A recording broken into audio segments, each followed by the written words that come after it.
자, 오늘은 믿음의 사람 갈렙처럼 이런 주제로 은혜를 나누도록 하겠습니다. 애굽에서 나온 이스라엘 백성이 하나님이 약속한 가나안 땅을 정복하기 위해서 7년 동안 전쟁합니다. 전쟁을 시작한 지 5년이 됐습니다. 거의 대부분 성읍들은 다 점령을 했고 7 족속들 가운데 대부분을 다 굴복을 시켰는데 마지막으로 헤브론 지역 산지에 있는 이 아낙 자손이 살고 있는 그 지역만 점령을 못했습니다. 이유는 아낙 자손은 기골이 장대하고 힘이 세고 전쟁에 능하고 그 성은 견고했습니다. 그래서 아무도 그 아낙 사람과 싸울 사람이 없습니다. 그런데 나이가 85세 된 할아버지 갈렙이 내가 가서 싸우겠다고, 그리고 유다 사람들과 함께 가서 아무도 싸울 수 없는 그 아낙 자손과 싸워서 이기고 그 땅을 차지합니다. 이 역사적인 사건을 통해서 우리에게 준 교훈이 있는데, 오늘날 우리도 믿음의 사람 갈렙처럼 된다면 우상 숭배에 찌들고 죄악에 매여 있는 불신자도 우리는 전도할 수 있고 또 하나님의 거룩한 영역을 넓혀갈 수 있게 될 줄로 믿습니다. 그러면 우리가 믿음의 사람 갈렙처럼 되기 위해서는 어떻게 해야 할지 3가지로 나누어 말씀드립니다. 첫째는 거룩한 하나님의 백성이 되어야 합니다. 이것은 가장 중요합니다. 공동체의 일원이 된다는 것, 하나가 된다는 것입니다. 원래 갈렙은 이스라엘 사람이 아닙니다. 그는 그니스 사람입니다. 그니스 사람은 애굽에서 종살이 하던 사람들 중에 잡족 중 하나입니다. 당시에 이집트는 최고의 부강한 나라였고 수많은 도시국가들을 점령했고 전쟁에 패한 적군들을 끌어다가 노예로 삼았습니다. 그니스 사람도 전쟁에 패해서 노예로 애굽에서 살던 사람 잡족 중 하나입니다. 그런데 그니스 사람 중 하나였던 갈렙이 이스라엘 백성이 애굽에서 나올 때 그 거룩한 공동체 속에 뛰어들어가 합세를 하고, 그때 이스라엘 사람은 이방 사람이지만 같은 노예 신분으로 살아온 그들을 영접을 해서 그리스도의 공동체 안에 들어오게 합니다. 이게 놀라운 하나님의 은혜입니다. 자, 출애굽기 12장 37절 이하로 확인해 봅니다. 이스라엘 자손이 람셋을 떠나서 숫곳에 이르니 여호와 외에 보행하는 장정이 60만 가량이요, 수많은 잡족과 양과 소와 심히 많은 가축이 그들과 함께 하였습니다. 여기에서 가장 유념해야 할 말씀이 잡족입니다. 잡족. 예, 이름도 없는 무명의 노예들. 그들 중에 일부가 이스라엘 백성의 엑소더스, 집단적으로 애굽을 탈출한 그때에 합세를 합니다. 예, 같은 노예 신분인데 자유를 얻고 해방을 받아 적과 꿀이 흐르는 희망찬 목표를 해서 전진할 때 나도 좀 끼워주시오 하고 들어올 때 그걸 영접했던 것이죠. 우리는 이 놀라운 역사적 사건 속에서 하나님의 나라는 혈통적이거나 육정적인 것이 아니란 겁니다. 비록 이족이고 잡족이고 세상에서 희망이 없는 사람이라도 거룩한 공동체인 교회의 한 일원으로 뛰어들어오면 나중된 자가 먼저 될 수도 있는 은혜가 있을 줄 믿습니다. 사실 저와 여러분 가운데 처음부터 예수 믿는 사람들이 많지 않습니다. 요즘에는 기독교 역사가 100년이 넘어서면서부터 모태 신앙인들이 많아졌지만 저 때만 해도 기독교 인구가 많지 않았습니다. 우상 숭배하고 무당 찾아가서 점치고 불러다가 굿하고 하여튼 3만만성에 있는 5만 가지 잡신은 다 섬기고, 그러다가 세상에 소망이 없던 우리도 그래서 사람 중에 하나인 갈렙 같은 존재였는데 예수를 믿고 신분이 변화가 왔습니다. 죄인이 의인 됐습니다. 마귀 잡히더니 하나님의 자녀가 됐습니다. 하나님의 백성 아닌 사람이 하나님의 자녀가 됐습니다. 이게 은혜로 된 것입니다. 네. 사도 바울 시대에도 교회 안에 사회적으로 신분이 높은 사람 많지 않았습니다. 문벌 좋은 사람도 많지 않았습니다. 세상에서 멸시받고 천대받고 소망하는 사람들이 예수를 믿음으로 신분의 변화가 일어나고 그들이 이 사회를 개혁하고 변화시키는 리더들이 됐으니, 하나님은 사회적 신분을 자랑하는 사람을 기뻐하지 않고 오직 은혜로 구원받았으니 하나님의 이름만 높여 자랑하는 사람을 원하십니다. 그래서 그때나 지금도 동일합니다. 고린도전서 1장 26절 이하로 확인해 봅니다. 형제들아, 너희를 부르심을 보라. 육체를 따라 지혜로운 자가 많지 아니하며 능한 자가 많지 아니하며 문벌 좋은 자가 많지 아니하도다. 그러나 하나님께서 세상에 미련한 것들을 택하사 지혜 있는 자들을 부끄럽게 하려 하시고 세상에 약한 것들을 택하사 강한 것들을 부끄럽게 하려 하시며 하나님께서 세상에 천한 것들과 멸시받는 것들과 없는 것들을 택하사 있는 것들을 폐하려 하시나니 이유가 있습니다. 이는 아무 육체도 하나님 앞에서 자랑하지 못하게 하려 하심이라. 교회 와서 자기 사회적 신분 자랑한 게 아닙니다. 교회 와서는 예수님만 자랑하는 겁니다. 나에게 은혜 주신 하나님만 자랑하고 높이하는 것입니다. 갈렙은 그런 사람이었습니다. 그는 그니스 족속, 잡족 중에 하나였습니다. 그런데 그가 이스라엘 공동체 안에 들어오면서 12지파 가운데 예수님의 족보를 나중에 낳고 다윗의 혈통이었던 유다 족속으로 자기가 뛰어들어가 훗날 그는 나중된 자가 먼저 돼서 가데스 바네아에서 12명의 정탐군을 선발할 때 유다 족속 중 대표자가 돼서 12명 중에 하나가 됩니다. 세상에서 가장 멸시받고 천대받았던 사람을 하나님이 택하시고 부르시고 은혜 주셔서 한 지파를 책임지는 우두머리가 되게 했다. 이거 하나님이 높여주면 낮아질 자도 없습니다. 하나님이 끌어내면 높아질 수 없는 것이죠. 이것이 은혜인 줄로 믿습니다. 여기 오늘 본문 말씀에 그니스 사람 갈렙이 3번 반복해서 그니스 사람을 강조합니다. 자, 6절 보겠습니다. 그때에 유다 자손이 길갈에 있는 여호수아에게 나오고 그니스 사람 여분네의 아들 갈렙이 여호수아에게 말하되 여호와께서 가데스 바네아에서 나와 당신에게 대하여 하나님의 사람 모세에게 이르신 일을 당신이 아시는 바라. 네. 여러분, 이 갈렙이 나이 40살에 애굽에서 나왔습니다. 가데스 바네아에 왔습니다. 대표자로 선발됐습니다. 그니스 사람입니다.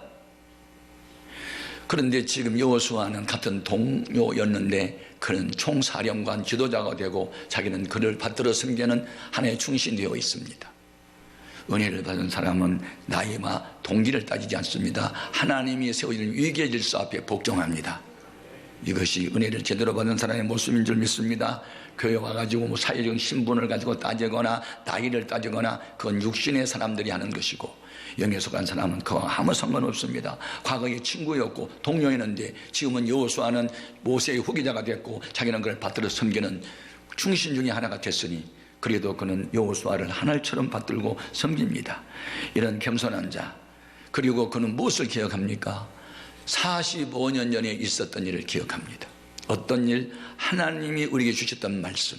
너희가 탐지한 땅을, 너희가 발로 밟았던 땅을 너희에게 주겠다. 그 하나님의 언약의 말씀을 기억하고 있습니다. 여러분은 몇십 년 전에 목사의 설교를 기억하고 있습니까? 아니면 지난주일 설교 뭐가 다니 다 잃어버렸습니까? 의인과 악인의 차이가 있습니다. 은혜를 받은 사람은 나쁜 것은 빨리 지워버리고 좋은 것만 기억합니다. 악한 사람이 있습니다. 자기에게 베푼 은혜는 다 잃어버리고 자기를 섭섭하게 했던 것만 기억하면서 원수를 맺습니다. 오늘 우리는 성경에 나오는 인물들 가운데서 본받아야 할 사람을 본받아야 합니다. 예수님의 마음을 품었던 갈렙처럼 우리는 언제나 하나님의 말씀을 기억해야 하고 때마다 일마다 전에 하나님 나에게 주신 말씀이 가슴속에 새겨져 있어야 합니다. 돌에 새긴 글은 깨어지면 없어질 수 있지만 신비에 새긴 하나님 말씀은 평생 가도 잊혀지지 않습니다. 갈렙은 45년 전에 가데스 바네아에서 주었던 말씀을 45년 지난 오늘날도 마음에 담고 있습니다. 이게 하나님이 그를 쓸 수밖에 없었던 사람입니다. 두 번째, 우리가 믿음의 사람 갈렙처럼 되기 위해서는 거룩한 일에 도전해야 됩니다. 도전이 무엇이죠? 원수와 대면하여 맞서 싸움을, 이것을 우리는 도전이라 합니다.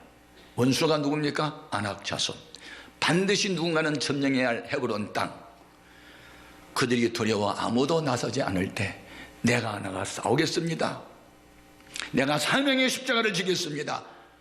죽을 때는 죽을지라도 내가 민족 구원을 위해서 하나님의 거룩한 명령, 가나안 땅 전체 7족속을 너희는 정복하라는 거룩한 명령을 순종하기 위해서 나는 그들과 싸우겠습니다.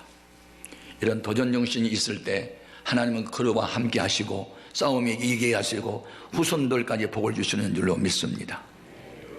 오늘날 은혜 받으라 할 때 아멘하고 복을 받으라 할 때 아멘하지만 누가 세상에 나가서 전도하겠느냐, 누가 교회가 어려움 당할 때 짐을 지겠느냐 하면 다 도망갑니다. 입술로는 주여 주여 하지만 하나님의 뜻대로 사는 사람은 소수입니다. 그러나 그 소수가 있기에 하나님은 기독교의 역사를 하나님 편으로 흐르게 만듭니다. 만일 갈렙이 없었다면 안악자손 헤브론 땅은 영원히 정복하지 못한 위기에 처할 뻔했는데 갈렙이 있었기 때문에 위기 상황에 처해 있던 이스라엘 민족이 새 역사를 쓰게 됩니다. 여러분, 기왕이 믿는 예수 적당주의로 믿지 말고 좀 도전 정신을 가지십시오. 도전 정신을 가져야 됩니다. 하나님이 나에게 은혜 주시고 복을 주셨습니다. 나에게 건강을 주셨습니다. 어떤 지위도 주셨습니다. 좋은 직장도 주셨습니다. 왜 주셨을까요? 필요한 때 하나님이 한번 써먹고 싶어서 은혜와 복을 주셨다면 갈렙은 그거 깨달았어요. 내 나이가 85세인데 아직도 40세의 건강을 주신 이유가 뭐냐? 바로 이 안악자손과 싸워서 이기게 하려고 하나님은 은혜 주셨다. 그런 생각을 하는 거예요. 복 받을 생각입니다. 하나님이 은혜 주시고 복 주셨으니 자기 자랑하지 말고 교회가 공동체가 어떤 목표를 이루고자 할 때 나도 쓰임을 받는 사람이 되겠다고 나설 때 그게 바로 갈렙이 되는 줄로 믿습니다. 자, 7절에서부터 9절까지 읽어봅니다.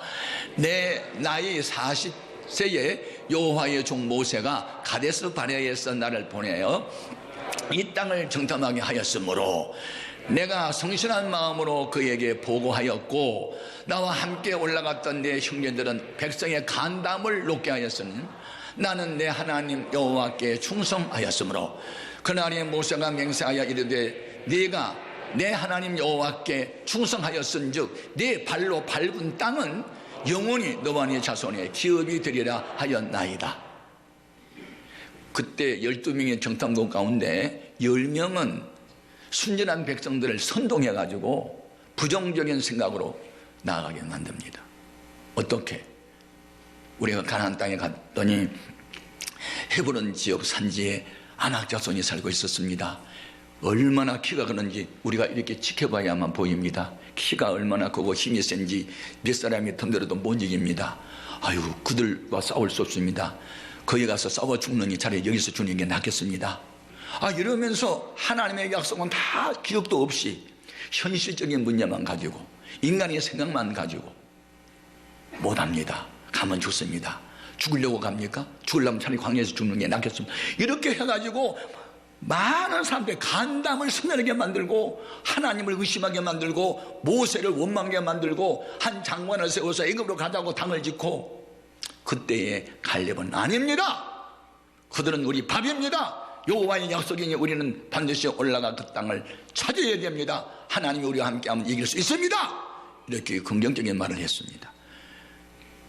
학생이 실력이 어느 정도인지는 시험을 쳐보면 알고 그 사람 힘이 얼마나 쓰는지는 팔씨름을 시켜보면 알고 유능한 사공인지는 홍수 날개 노젓는 모습을 보면 아는 것처럼 교회가 아무 일이 없을 때는 그 사람의 속을 알 수 없습니다. 어떤 문제 한번 탁 드러나면 그 사람의 본심이 정체성이 확실하게 드러납니다. 부정적인 사람과 긍정적인 사람, 믿음의 사람과 유신의 사람이 갈라집니다. 평소에는 모릅니다. 그런데 갈렙은 12명 중에 여호수아와 함께 하나님 편에 섭니다. 여러분, 사람 편에 서지 말고 하나님 편에 서십시오. 촛불이나 태극기 편이 아니고 우리는 하나님 편에 서야 됩니다. 정신 똑바로 차리십시오. 기독교인이 세상 사람들과 똑같은 가치관을 가지고 산다는 것은 타락한 기독교인입니다. 이미 그리스도인이 아닙니다.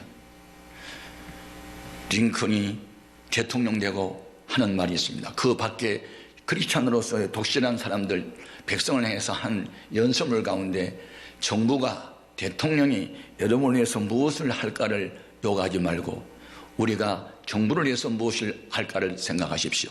또 링컨은 전쟁 중에 하나님 우리 편이 되어달라고 기도하지 말고 우리가 하나님 편에 서 있게 해달라고 기도하십시오. 적어도 우리는 이렇게 하나님 편에 설 수 있어야 됩니다. 아멘. 그럼 왜 가나안 땅에 있는 7 족속을 정복해야 됩니까? 사람을 죽이는 것이 하나님 뜻입니까? 죄를 없애라는 뜻입니다. 죄.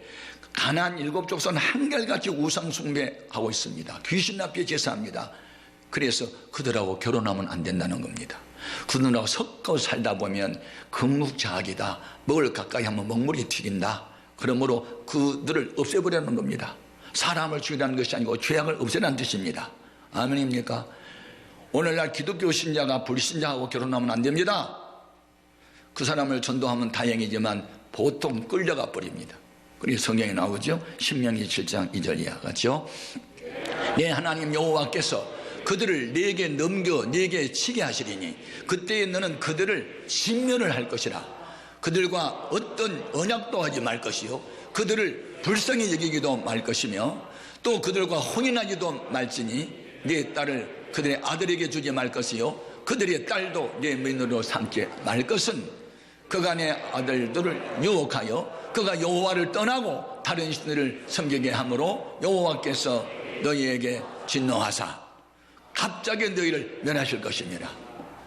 이스라엘 역대 왕 가운데 아합 왕이 이스라엘 처녀하고 결혼하지 않고 바알을 섬기는 우상 숭배의 딸 이세벨이라고 여자하고 결혼해가지고 어떻게 됐어요? 하나님 버리고 바알 신을 섬기는 자가 됐잖아요. 그런 일이 있을까봐 죄악을 없애라는 겁니다.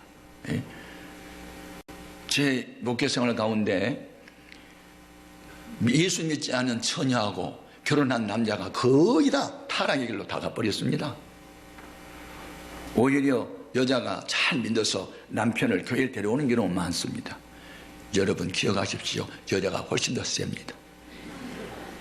누가 그러더라고요. 남자는 흙으로 만들었지만 여자는 뼈로 만들어서도 단단하다고. 여러분 오늘 우리는 이런 것들을 꼭 기억하고 성경을 배우고 성경에 나오는 믿음의 사람이 있으면 나도 본받은 사람이 되어야 합니다. 아멘. 자 10절에서 11절 갈렙이 뭐라고 하는지 보십시다. 이제 보소서 여호와께서 이 말씀을 모세에게 이르신 때로부터 이스라엘이 광야에서 방황한 이 45년 동안을 여호와께서 말씀하신 대로 날 생존하게 하셨나이다. 오늘 내가 85세로 돼 모세가 나를 보냈던 날과 같이 오늘도 내가 여전히 건강하니 내 힘이 그때나 지금이나 같아서 싸움이나 출입에 감당할 수가 있으니. 아멘 아멘. 나는 우리 교회 모든 성도들 그리고 저도 같이 85세가 됐는데도 40대 건강을 유지했으면 좋겠어요. 아멘 하는 사람들에게 그 같은 은혜가 있을지어다. 여러분 신체를 연구하는 의사들이나 심리과학자들이 하는 말이 있습니다. 인간의 전체의 건강을 컨트롤하는 게 뇌 속에 있는데 인간의 심리 상태에 따라서 뇌가 발산하는 호르몬 분비가 각각 다르대지요. 사소한 일로 인해서 스트레스를 과도하게 받거나 분노의 감정을 갖거나 누군가를 미워하는 마음을 가지면 몸에서 아드레날린이라는 이 호르몬이 과다하게 이렇게 분비가 되면 혈압이 오르게 되고 혈당 수치가 높아져서 당뇨병이 걸릴 확률이 매우 높다. 이거 과학적 증거입니다. 반대로 무슨 일이나 기쁨과 감사로 대처하고 언제나 하나님께 기도하기 좋아하고 말씀 연구하고 그 은혜를 받기 좋아하고 찬미 좋아하는 사람일수록 기억력이 향상이 되고 생기와 의욕이 넘쳐나는 것은 뇌 속에서 세로토닌이라고 하는 호르몬이 분비가 되기 때문에 훨씬 젊게 산다는 겁니다. 이것이 심리학에서 나오고 의학에서 나온 이야기입니다. 그런데 성경에 있는 이야기죠. 잠언서 3장 7절 8절 스스로 지혜롭게 여기지 말지어다. 여호와를 경외하며 악을 떠날지어다. 이것이 내 몸에 양약이 되어 내 골수를 윤택하게 되리라. 아멘. 죄를 짓지 말라. 스스로 지혜로운 채 교만 부리지 말고 겸손하게 살면서 악을 떠날지어다. 죄는 완전히 박살을 내버려라. 그리고 하나님 말씀 따라 살아라. 그리하면 그것이 신앙생활 잘하는 것이 내 몸에 양약이 돼서, 양약이 뭐죠? 만병통치약이 돼서 내 골수는 피를 만드는 공장이에요. 그래서 새로운 피를 자꾸 만들고 새로운 세포를 만들기 때문에 더 건강해질 수 있다는 겁니다. 성경대로 되는 겁니다. 그래서 과학이 발달할수록 좋은 것은 뭐냐면 성경은 진리다. 아멘입니까? 성경은 진리입니다. 여러분, 오늘 우리는 옛사람을 완전히 십자가에 못 박아버리고 예수 안에 새 사람으로 살아야 합니다. 갈라디아서 2장 20절, 내가 이제 그리스도와 함께 십자가에 못 박혔나니 그런즉 이제는 내가 산 것이 아니요 오직 내 안에 그리스도께서 사시는 것이라. 이제 내가 육체 가운데 사는 것은 나를 사랑하사 나를 위하여 자기 자신을 버리신 하나님의 아들을 믿는 믿음 안에서 사는 것이라. 과거에 나는 죄인이었습니다. 그런데 지금은 예수 안에서 삽니다. 사도 바울의 고백이 우리의 고백이 되어야 합니다. 세 번째 준 교훈이 있습니다. 결론은 정한 목표를 달성하게 된다는 겁니다. 성공이 뭐죠? 정한 목표 달성이 성공이죠. 지금 가나안 땅 마지막 정복해야 할 땅 헤브론 산지 난공불락의 도성 아낙 자손입니다. 그런데 누가 거기를 합니까? 갈렙이 하잖아요. 갈렙이 그 땅을 차지하잖아요. 자기가 싸우게다 나섭니다. 그러자 여호수아가 갈렙을 축복합니다. 여러분은 교회 생활할 때 지도자가 축복할 수 있는 대상으로 살아야 합니다. 축복은 아무나 하는 겁니까? 이 십자가를 지겠다고 하는데 주님 감난신 힘 달라고 여호수아가 축복하잖아요. 힘을 얻고 나가서 싸워 이기잖아요. 그래서 결국은 갈렙의 영광이요, 유다 족속의 영광이요, 이스라엘 전체의 영광이요. 그래서 7년 전쟁의 종집을 찍게 했던 사람이 바로 갈렙입니다. 자, 본문 13절 이하 읽어봅니다. 여호수아가 여분의 아들 갈렙을 위하여 축복을 하고 헤브론을 그에게 주어 기업을 삼게 하며 헤브론이 그에서 사람 여분의 아들 갈렙의 기업이 되어 오늘까지 이르렀으니 이는 그가 이스라엘의 하나님 여호와를 어떻게 온전히 좇았습니다. 온전히 의지하였습니다. 아멘. 헤브론의 이름은 기랏 아르바라. 아르바는 아낙 사람 가운데서 가장 큰 사람이었더라. 그리고 그 땅에 전쟁이 그쳤더라. 전쟁에 종지부를 찍고 평화를 선포하는 사람이 갈렙입니다. 만일 여호수아 지도 체제 아래 갈렙 같은 사람이 없었다면 여전히 가나안 땅은 한 모퉁이가 이방 사람으로 차지하고 있었을 거고 늘 마음이 불안했을 텐데 가장 어려운 문제를 갈렙이 해결합니다. 여러분도 앞으로 인생을 살 때 그런 사람으로 살 수 있기를 바랍니다. 우리 하나님께서는 오순절날 다락방에 임했던 성령을 힘입은 사람들이 어떤 사람은 사마리아 동네로, 어떤 사람은 광야로, 어떤 저 로마로, 스페인까지 가서 복음을 전하는, 그래서 기독교의 복음이 온 세상에 확장이 됐던 것입니다. 우리는 그런 사람들을 가리켜 의인이라 하고 의인의 후손은 반드시 하나님이 복을 주시는데 갈렙과 같이 사명에 충성을 다하면 본인 자신도 복을 받지만 그 자손들까지 하나님 복을 주신 줄로 믿습니다. 그리고 늙어도 결실을 하며 나이가 많아도 건강을 유지하는 그런 복을 약속을 했습니다. 자, 시편 92편 같이 읽겠습니다. 의인은 종려나무같이 번성하며 레바논의 백향목같이 성장하리로다.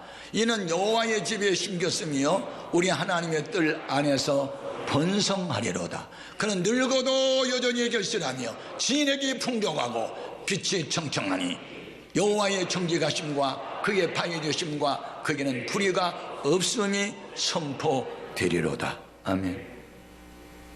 여러분은 백향목처럼 자라나야 됩니다. 여러분을 통해서 여러분 후손들이 여기 종려나무처럼 번성해야 됩니다.